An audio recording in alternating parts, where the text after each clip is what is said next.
जी दोस्तों नमस्कार। आप सभी का छोटा भाई करण बिहारी आप सभी के बीच एक नया अपडेट लेकर आया है दोस्तों। आप सभी के बीच एक नया धमाका सॉन्ग लेकर आया है दोस्तों। आप सभी के बीच एक नया सॉन्ग आ चुका है दोस्तों। तहलका मचाने के लिए नया सॉन्ग आ गया है दोस्तों आप सभी के बीच।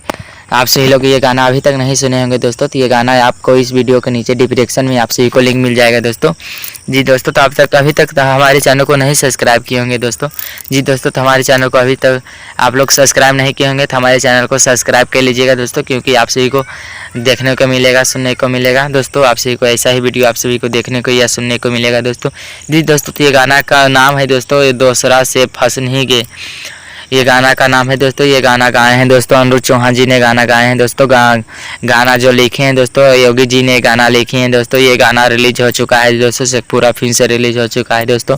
जी दोस्तों, तो ये गाना तो आप सभी को अच्छा लगे होगा तो प्यार दुलार बहुत दीजिएगा दोस्तों। इस गाना को तहलका मचाने के लिए अनुरुद्ध चौहान आप सभी के बीच आ चुका है दोस्तों। चौहान जी के लेटेस्ट सॉन्ग आ गया है दोस्तों। आप सभी लोग हमारे चैनल को अभी तक नहीं सब्सक्राइब किए होंगे दोस्तों, हमारे चैनल को सब्सक्राइब कर लीजिएगा दोस्तों, क्योंकि आपको आप सभी के बीच ऐसा ही लेटेस्ट वीडियो आप सभी को देखने को मिलेगा या सुनने को मिलेगा दोस्तों। जी दोस्तों नमस्कार दोस्तों।